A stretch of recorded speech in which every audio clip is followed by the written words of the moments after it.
อะไรวะสวัสดีท่านผู้ชมทุกท่านนะครับวันนี้เราอยู่ในช่อง God My Gamer นะครับนี่เป็นตอนที่2นะครับผมทำตอนที่1ไปแล้วก็มีคนกดไลค์มานะครับ ก็อยากทำอีกครับก็อยากให้ได้ไลค์อีกครับก็ขอความร่วมมือด้วยนะครับเนื่องจากผมเป็นมือใหม่เลยไม่ค่อยมีคนรู้จักขอสัก10 ไลค์ก็พอครับแค่นี้ก็พอแล้วถ้าใครอยากจะติดตามหรือรับชมก็กดติดตามแล้วก็กดติดตามปุ๊บจะมีกระดิ่งขึ้นมาแล้วก็กดกระดิ่งครับพอผมเปิดบ่อยทำวันนี้เสร็จเมื่อไหร่แล้วก็ลง YouTube เมื่อไหร่ก็จะได้ชมทันทีครับโอเคครับถ้าอย่างนั้นไม่นอกเรื่องแล้วครับเข้าเรื่องกันเลย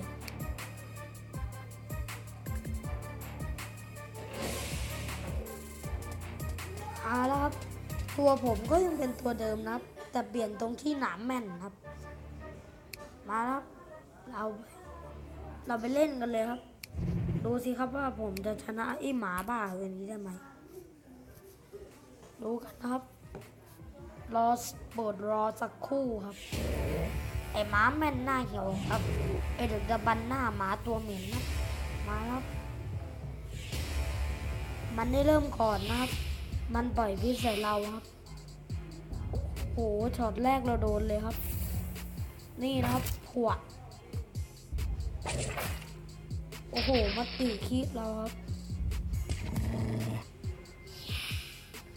โอ้โหสู้มันทำ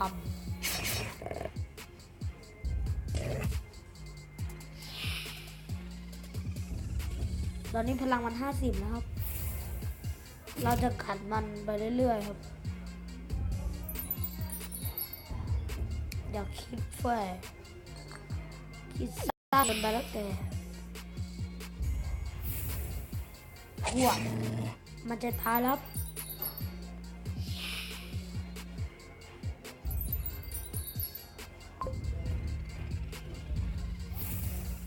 นี่กัดไส้ถั่วเลย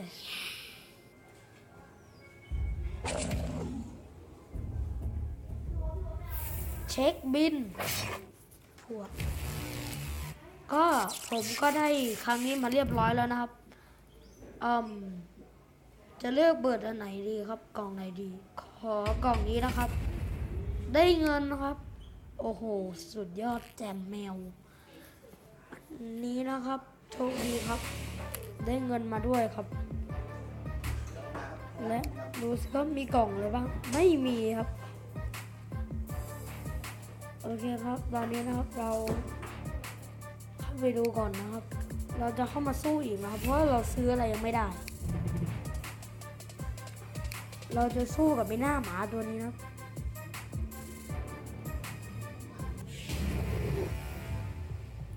นี่นะครับดูสิครับหน้าเหมือนหมีขั้วโลกสีดำเลยครับหน้าแม่งหมามาก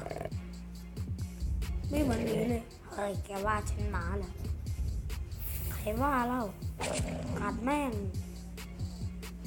ขึ้นโดนตบแม่งเลยหัวมันเวียนนะมันเวียนตืบหัวตืบรักษาครับควรเลยชัวเดี๋ยวเช็คบินเดี๋ยวเราจะเช็คบินครับมันเพิ่มครับเอางี้เลยเหรอได้ดูมันเช็คบินนะตืบหมู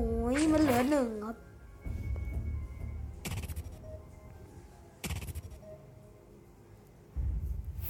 เช็คบิน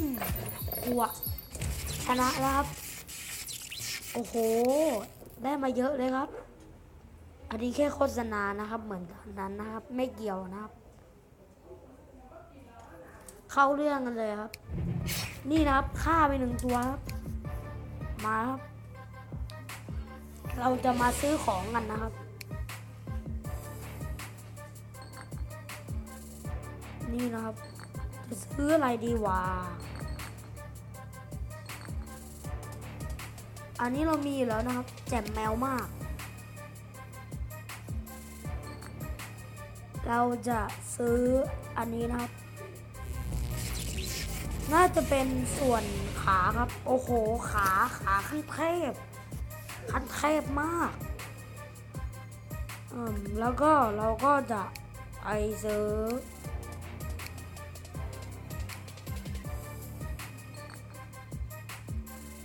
ไม่เอาวันนี้ซื้อไม่ได้อันนี้ซื้อไม่ได้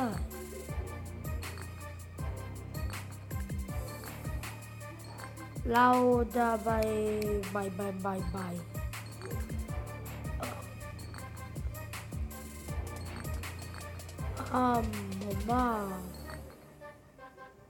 ผมว่าผมจะไปซื้อพึ่งนะครับผมต้องเก็บอันบวกให้ก่อนนะครับโอเคครับเริ่มเลยนะครับผมไปตีกับพี่นี่มาอันนี้เป็นแค่โฆษณานะครับแป๊บนึงเลยเราไม่ใช่ก็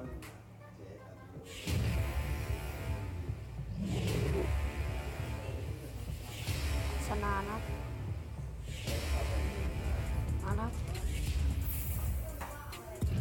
มาครับกัดครับ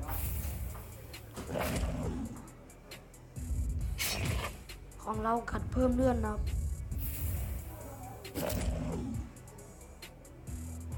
มันเพิ่มเลือดครับของเราก็เพิ่มครับทั้งนั้นนะครับ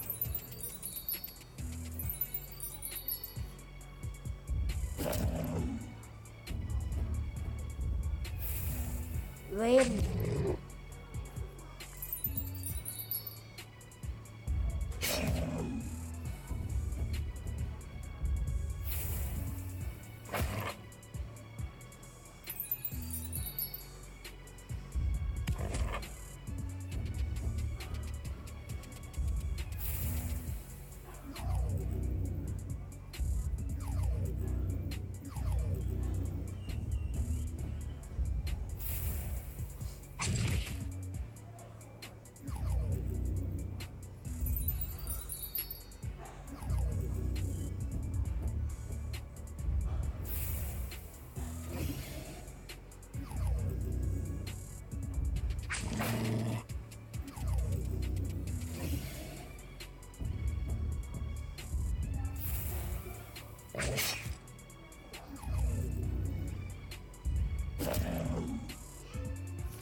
เช็คบิน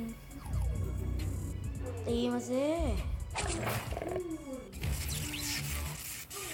ชะใสนะครับมาครับตอนนี้นะครับเราเข้าเกมนะครับนี่นะครับเราดูซิว่าเราซื้ออะไรกันได้บ้างเข้ามาแล้วครับได้หรือยังอันนี้ขาแมวครับไม่เกี่ยว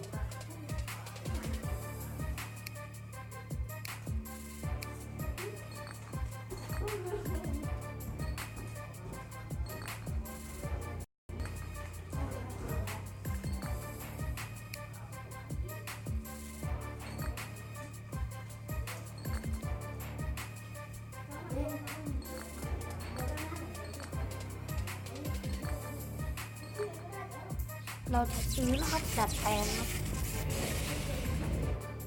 นี่ครับมีพึ่งครับก็คราวนี้ผมจะเล่นอีกตานะครับแล้วก็ขอกล่าวสวัสดีนะครับตานี้ไม่รู้จะรอดหรือเปล่านะครับ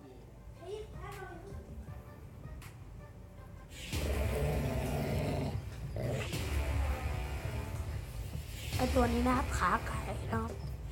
แต่กล้าดียังไงค่ะเอาเด็กก่อนนะคะพี่กำลังตามมารู้ห้องนี้ค่ะ